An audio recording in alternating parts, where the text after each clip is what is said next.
So as you're driving down through the campsite, it's the penultimate turning on the left, and it's got this sign, which is one of the very few signs where there's some English writing. So it's down this one, and then it's 1, 2, 3, 4. It's the 5th caravan on the left. Number 133.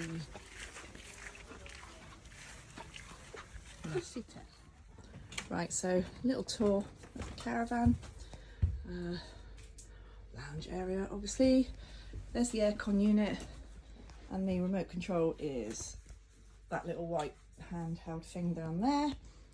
TV control, which you'll need if you attach the TV through the HDMI lead, which the end of it is here. If you can get on the Wi-Fi, and then you can stream stuff from your laptop or your phone.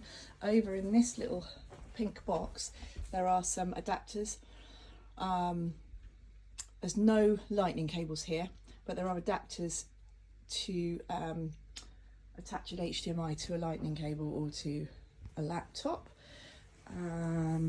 Anything to say about the kitchen?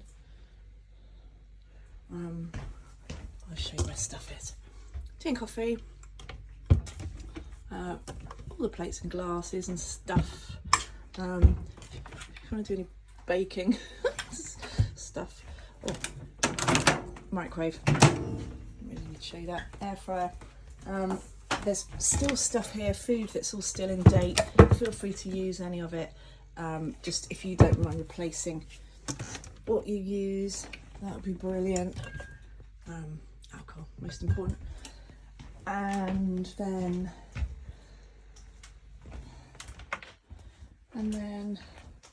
first on the right is a toilet, and then you've got a little bathroom.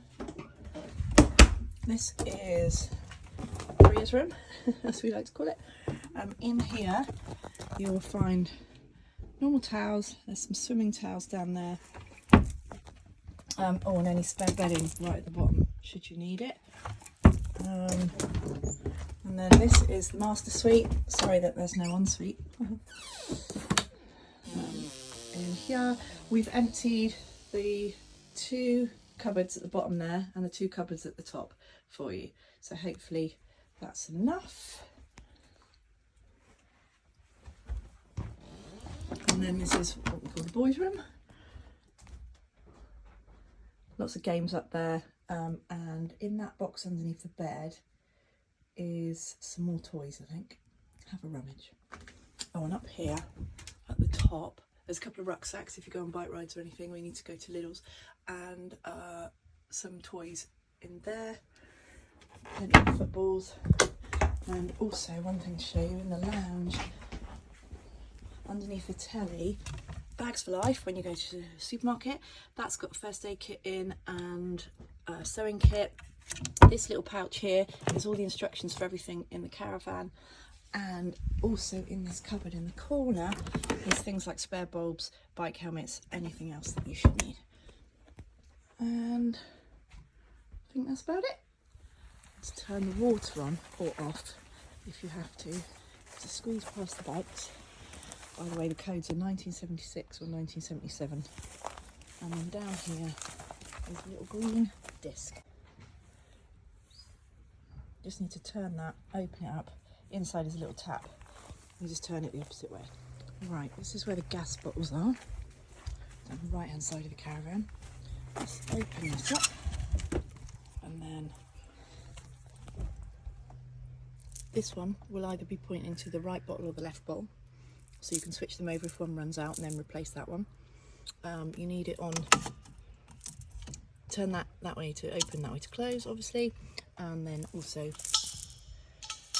turn the bottle to O to open, Ouvert, and F for Ferme. That's where they both live.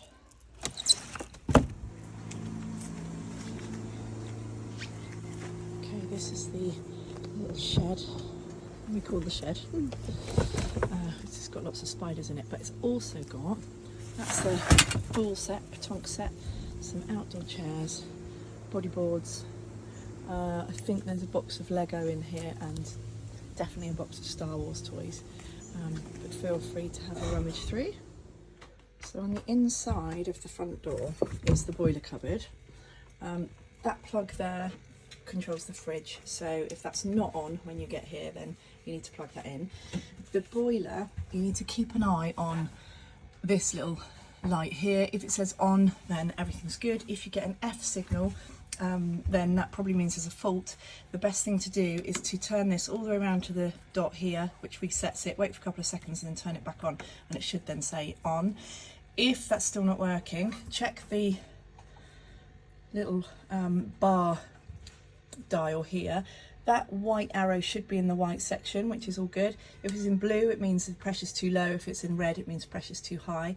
And what you'll need to do to adjust that is turn this little black key here to let some water in or let it out, whatever it does, and then that should go back to normal.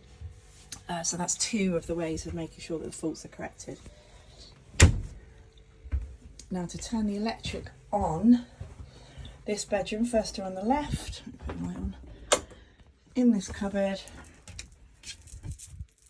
is the fuse box. Somewhere in here you can see this switch. If you want these outside lights to come on, the plug is in here, in this top drawer, and you'll also need to feed the extension lead through this window from the outside, and that's how you get the external lights on. There's that light as well, but it's not very bright.